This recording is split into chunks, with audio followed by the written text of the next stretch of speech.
नमस्कार दोस्तों, स्वागत करते हैं आप सभी का आपके अपने YouTube चैनल में।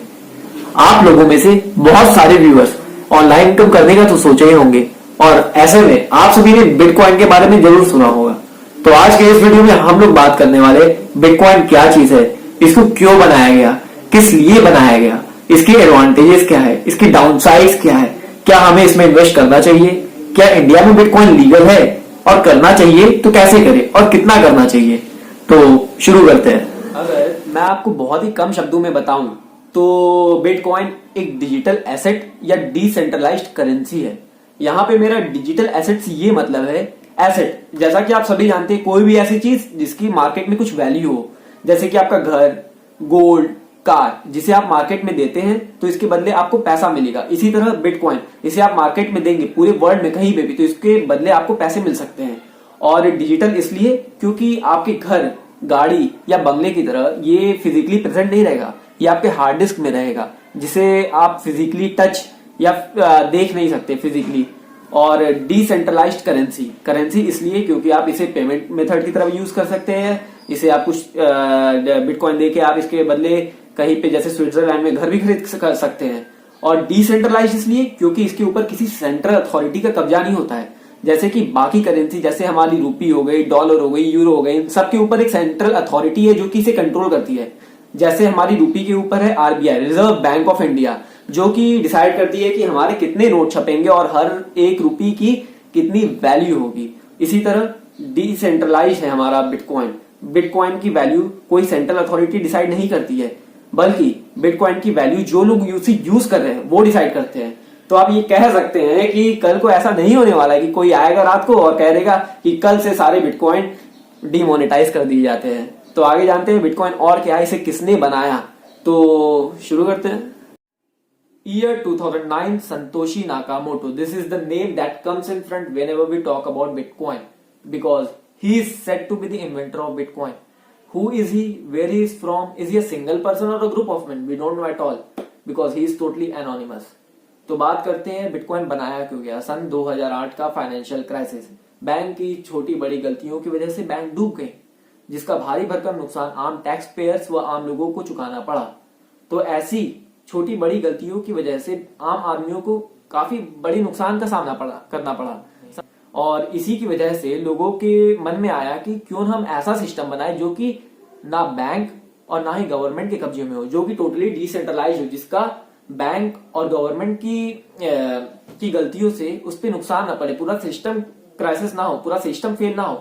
तो बनाया गया बिटकॉइन। ऐसे इजाद हुआ हमारा बिटकॉइन।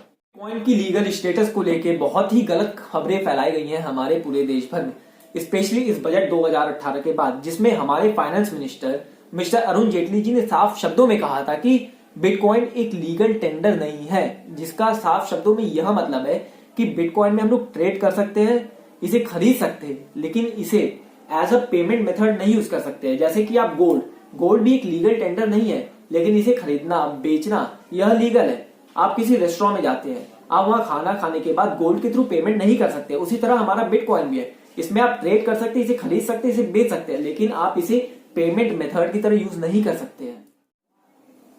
अगर दोस्तों आप बिटकॉइन खरीदना चाहते हैं या इसमें ट्रेडिंग करना चाहते हैं तो इसके लिए सबसे आसान तरीका है आप क्रिप्टो करेंसी एक्सचेंज सर्विसेज का यूज करें। एक्सचेंज सर्विसेज वह वेबसाइट या ऐप या प्लेटफॉर्म कर सकते हैं जिसमें आप किसी भी करेंसी जैसे रुपी, डॉलर, यूरो को आप बिटकॉइन में कन्वर्ट कर सकते हैं। और इंडिया की सबसे बड़ी एक्सचेंज सर्विसेज है ज़ेप और दुनिया की सबसे बड़ी एक्सचेंज सर्विस है कॉइनबेस। इन दोनों ऐप की यह खासियत है कि इन दोनों में आप बिटकॉइन के अलावा बाकी क्रिप्टो करेंसी में भी ट्रेडिंग कर सकते हैं।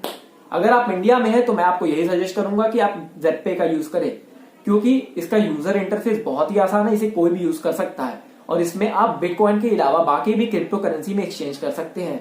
और इन दो लिंक मैंने एंड्रॉइड और आईफोन यूजर के लिए डिस्क्रिप्शन में डाल दिया है। अगर दोस्तों बात करते हैं बिटकॉइन के एडवांटेजेस की, तो इसे कोई सेंट्रल बैंक या सेंट्रल अथॉरिटी कंट्रोल नहीं करती है, जिससे कि आपका ट्रांजैक्शन चार्ज बहुत ही कम हो जाता है क्योंकि इसमें कोई मिडल मैन नहीं आता है। दूसरी बात, इसकी वैल्यू बैंक या गवर्नमेंट नहीं डिसाइड करती है कि इसकी वैल्यू अप होगी या डाउन होगी। और तीसरा, जो कि बहुत ही मेन एडवांटेज है बिटकॉइन का, की है ब्लॉकचेन टेक्नोलॉजी। ब्लॉकचेन आप कह सकते हैं कि एक फाइनेंशियल शीट है जिसपे सारे बिटकॉइन ट्रांजैक्शन रिकॉर्ड किए जाते हैं, जो कि क्रिप्टोग्राफिकली सिक्योर किया जाता है। तो दोस्तों, बिटकॉइन की डाउन साइड का भी सबसे बड़ा कारण उसका डिसेंट्रलाइजेशन है, क्योंकि इसे कोई सेंट्रल अथॉरिटी या सेंट्रल बैंक कंट्रोल नहीं करती है, तो इसका प्राइस बहुत सी अचानक से अप या डाउन हो सकता है। जैसे कि मान लीजिए आप आज 1 लाख का बिटकॉइन खरीदते हैं, तो हो सकता है कि कल को इसका वैल्यू 2 लाख भी हो जाए और कल ही इसका वैल्यू 50,000 तक भी हो सकता है। तो इसके प्राइस में बहुत ही वॉलेटाइल है। अगर दोस्तों आप मुझसे पूछते हैं कि हमें बिटकॉइन में इन्वेस्ट करना चाहिए या नहीं करना चाहिए, तो पहली बात, मैं कोई प्रोफेशनल इन्वेस्टर तो हूं नहीं और ना मैंने आज तक शेयर मार्केट या स्टॉक मार्केट में इन्वेस्ट किया है। लेकिन हाँ, मैंने जरूर बिटकॉइन में इन्वेस्ट किया है, लेकिन मैंने उतना ही इन्वेस्ट किया है जितना मुझे लूज करने पे, अगर कल को वो अमाउंट जीरो भी हो जाते तो मुझे ज्यादा फर्क ना पड़े, मुझे उससे ज्यादा बुरा नहीं लगेगा। तो मैं आपको भी यही सजेस्ट करूंगा कि आप भी उतना ही इन्वेस्ट करें जितना आपको कल को जीरो हो जाने पे भी उसके ज्यादा प्रॉब्लम ना हो।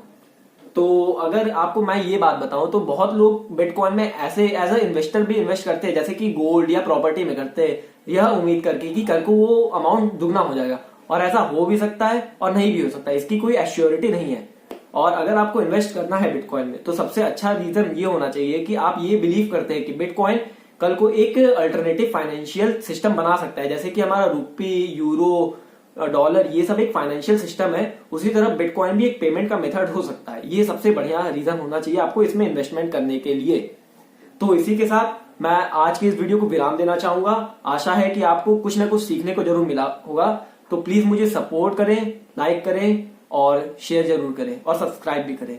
तो अगर आपको आगे आने वाली वीडियोस में गिव अवे चैलेंज में पार्टिसिपेट करना है, तो इसके लिए आपको मुझे इंस्टाग्राम पे भी फॉलो करना पड़ेगा, जिसका कि लिंक मैंने डिस्क्रिप्शन में डाल दिया है। Thank you.